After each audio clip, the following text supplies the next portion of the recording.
welcome to the Brewers Spotlight. I'm your host, Ed, and today I have with us Mark Westmeyer. There it is. There it is. How we doing today? Doing great. Good, good, good. So, Mark, how long have you been brewing, and how long have you been a member of Boss? I started brewing. My neighbor who lives across the street, right over there, who used to live across the street right over there, he and I got together in 2005 and thought it would be a cool idea to brew beer at home. We just thought that would be a neat thing to do. So it was April of 2005 was the first batch. So that's about 16 and a half years, maybe a little bit more than that. It's a long time indeed. Well, yeah, for some people, I guess. Well, let's just say for me, I mean, it's I'm a noob when it comes to all of this, so that's just how that works. So you were brewing with your neighbor, and you thought that would just be fun. So, like, what was that first beer? Like, what was that? What did you brew, and how was it? So the very first beer we did was he and I went to I forget the name of the place that's on Western and 115th, I think it is. Not Brew and Grow. Can't think of the name of it right now, but the one everybody started at back then. Okay. And we got our kit from there. And of course we looked at all the different kits, and there was pale ale, and I think there was Irish red and things like that. So of course we went and picked the Russian Imperial Stout right from the start. So we thought, why not? Go big or go home. Go big or go home. That's exactly what I was going to say. So that first batch, we followed all the directions to the letter. The brew day went really well. And then we put the beer in the big plastic bucket, and we put it down here in my basement. And that April in 2005, if you look back, you'll probably see that it was really, really warm that April. Super warm. And there was one day, I remember I was talking to my wife on the phone, and I was standing in our front hall, which is right above kind of where I am right now.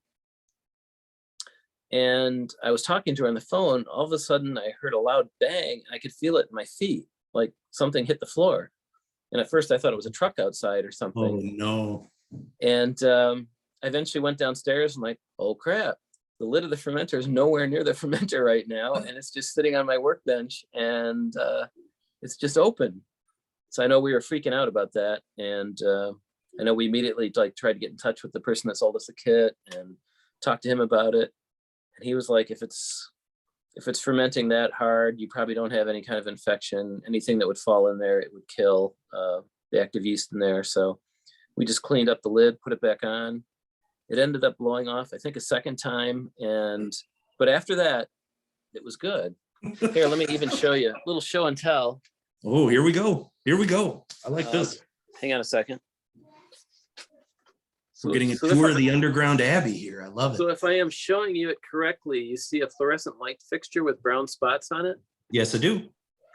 That is still the Russian Imperial Stout from 2005. Well done, sir. Well done. So couldn't get it off, huh? No, well, I think that was where I stopped cleaning. It just adds character. But that beer actually turned out really well, surprisingly. Okay. Turned out well. My sister-in-law told me it was the best beer I ever made. Whatever. But the first beer that you ever made was the best beer you've ever made. Okay. Yeah. Well, no, that's what she said, but okay. I don't think it was, in my opinion. But it actually turned out pretty well. So I don't have that experience of the first batch being so bad, and then you eventually got better. It was more like the first batch was pretty good. But yeah, I like that. I mean, those early successes, I feel like, are key to people continuing in the hobby.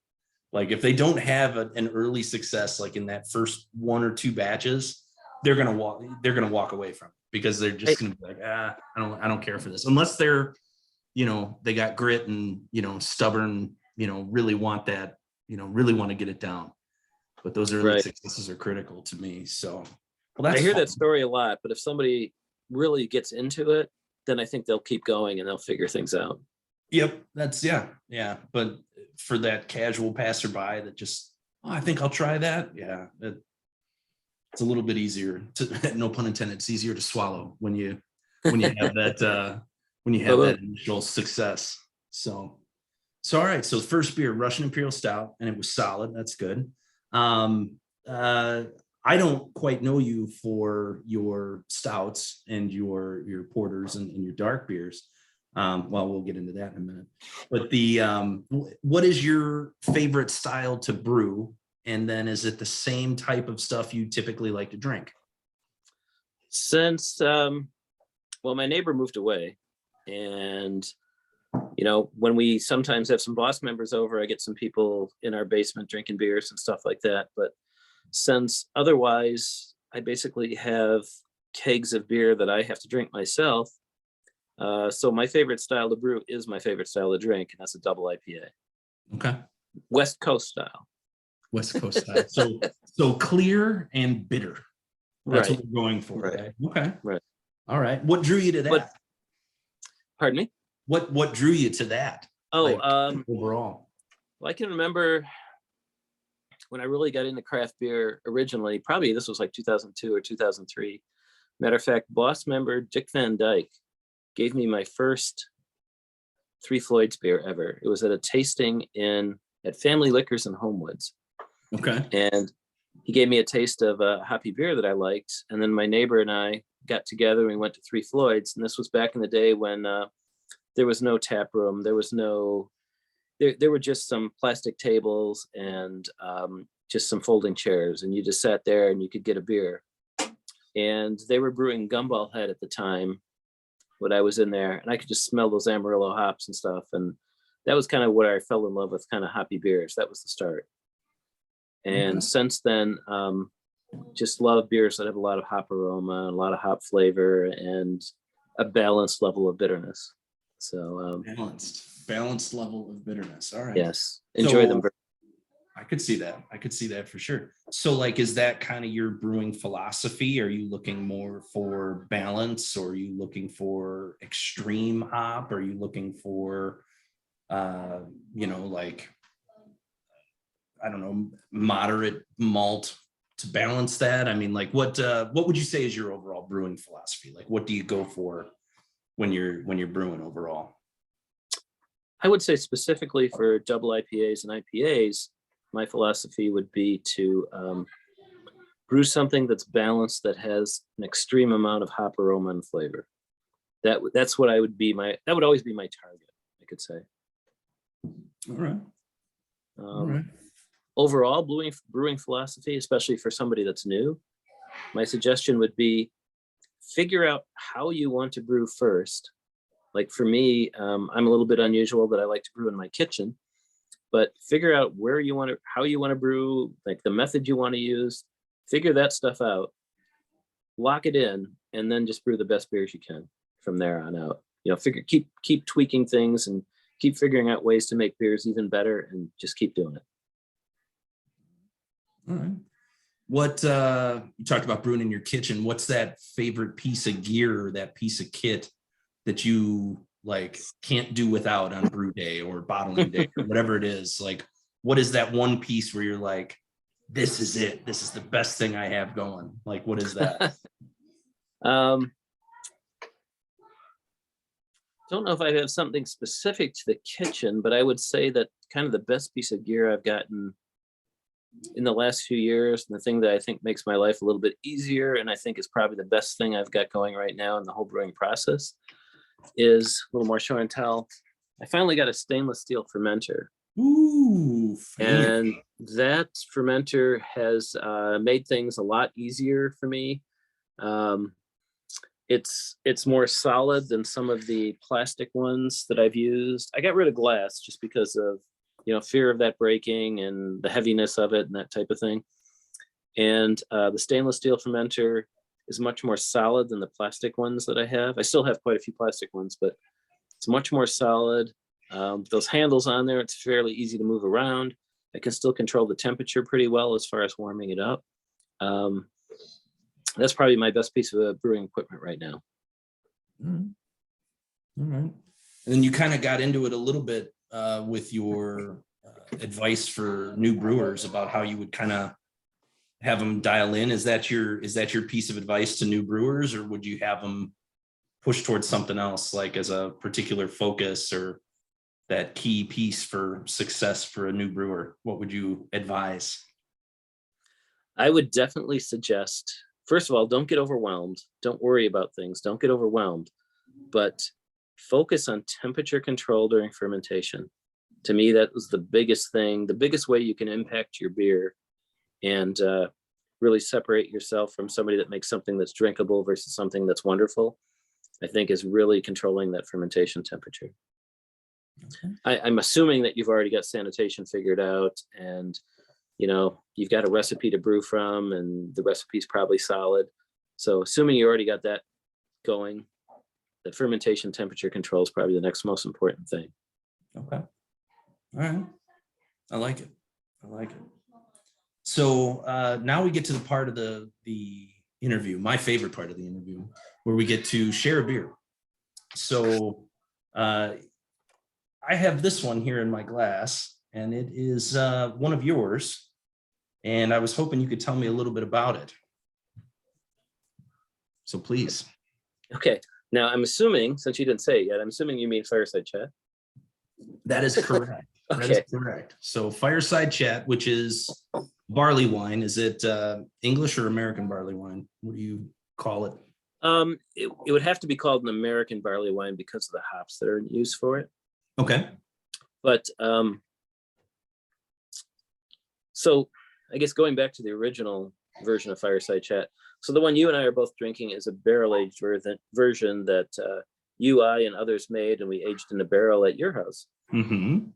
And thank you for doing that too, by the way. And it's delicious. The pleasure is mine right now. So we'll leave that be for now. But this is your baby. This is your recipe. Right. You've done this a bunch of times and even done it commercially right. as a pro-am. So please, tell us all about that. Tell us what's going on here with this beer. So years ago, I would try to do something every year at the end of the year. And that is that I would accumulate from brewing a bunch of different batches during the year. I would have some leftover grain, specialty grains usually that accumulate. And rather than throw them out toward the end of the year, I decided I would try to make a nice barley wine out of them, because usually it tended to be some caramel malts and some other darker malts, maybe like chocolate or pale chocolate, and those kind of things that would be left over. So I would try to do some kind of barley wine at the end of the year. One year, and I had some good luck making certain barley wines. One year, the Boss Club, we came into a large amount of Pilsner extract that was given to us from a homebrew shop that then we divided up among members. So basically it was very low cost liquid extract that we could get. And what I decided to do with it, because also I could tell that it had been, it had some age on it. It was fairly dark for a Pilsner extract. I decided that would be perfect for a barley wine because it would have some natural caramel flavors already developed in it, and the color had already gotten darker in it. Mm-hmm. So for Fireside Chat, I originally made it with that extract along with some other specialty malts that I had on hand that I'd accumulated throughout the year. Okay. So that was the original genesis of the original Fireside Chat recipe. It won a gold medal at one of our Boss Charlie Memorial Chicago Cup competitions. It won a few other awards that year too. And Flossmoor Station eventually chose it as the gold medal winner that they wanted to brew. So that was back with Nick Barron and I can't think of the assistant brewer's name off the top of my head right now. But at that point in time, they decided to brew the Fireside Chat. They entered it at a Pro-Am at the Great Taste of the Great American Beer Fest. And also they set half the batch aside to age in bourbon barrels. And then they did a release that was the barrel-aged Fireside Chat. Okay. So that went really well. I think that beer turned out fantastically. It was a lot of fun. And then since then, myself and other club members have brewed it a few more times. And of course, we just did this in the barrel now. But it's been it's probably, I guess, one of my more successful recipes, but it's done very well. So with this recipe, which by the way is in the Boss recipe book, is it not? Love that book. It's a great book, isn't it? Not to toot our own horn or anything, but beep beep, right? And Right. so yeah, so we got fireside chat here on one of the pages, and so you talked about the original Pilsner malt extract. This one here lists a light dry malt extract. How many iterations of this recipe did you do? And like, how many changes did you make along the way with this one? Or was it pretty much like good to go out of the gate? Not drastic changes as we move forward. I had to scale it up, of course, and change it around a little bit when we brewed it at Flossmoor Station, because they didn't have access to that extract. Mhm. So, I mean, there's been some slight caramel malt additions that probably weren't in the original beer, but are in the recipe now. And I think it comes out really tasting pretty much the same as that original one does. And so, and like the hop bill for this, like it was I remember the first time I saw this recipe and it just cracked me up, because I saw Centennial and Amarillo and Chinook, and I was just like, man, that screams an IPA recipe. And I was like, leave it to Mark to have IPA hops in a barley wine too. You know, it was the most extreme non-hoppy beer I've made to date. I mean, throwing in, 9 ounces of hops or so into a beer, but you need it to balance this malt bill. I mean, it's massively sweet, and because I remember tasting the wort out of this brewing, and then adding that hop over time, and even like the hop bitterness like helps balance it for sure, but like the flavor nuances, some of the citrus flavors I noticed kind of play well with this as well. It's a really, like, I don't like a lot of barley wines. I'm not a barley wine fan. There's only 2 or 3 that I really like, this and Arctic Ale, which I'm sure we'll end up talking about at some point with someone. And, the Goose Island one was pretty good too, when they would do their Bourbon County barley wines. I thought was pretty good. But I mean, everything else is just so over the top bitter and high alcohol. And this is manageable. It's a nice flavor, especially, on a cold winter day when it's snowing outside. It's a nice, wonderful beer to have available to you if you have it out there. So it's a very interesting beer to brew, because you can really see its development over time. Because if you first brew it, it will be pretty hoppy. Yes. But you'll notice that after some age, it really smooths out, and it does really well in barrels too. Mm-hmm. As the whiskey barrel aging, like, does the brand affect it, do you think? Or is that something we should try and figure out for the future? What do you think? I really think we need to develop a club project for this, and really we need to acquire like about Blanton's barrel and Heaven Hill, and I think we should do that, and I think age them all separately and then really have a taste off there. Yeah, and then maybe even do a blend. There you go. I like that idea. See how it goes from there. I like that idea too. That could be a lot of fun. We just need a home for it. We'll figure that out there, brewers. We'll figure that out. Yeah, we just need somebody to volunteer that has a really large basement or garage. Garage would be good, because the temperature changes, the beer would go in and out of the wood, and acquire more of the character. Yeah, you definitely want the swing. I like it. We'll have to think about that one a little bit further. So, well, all right, bossers, that's all I have for today. I'm your host, Ed. This has been Mark, and this has been your Brewer Spotlight. Cheers all, and cheers. Happy winter. Thank you, Ed. Thank you.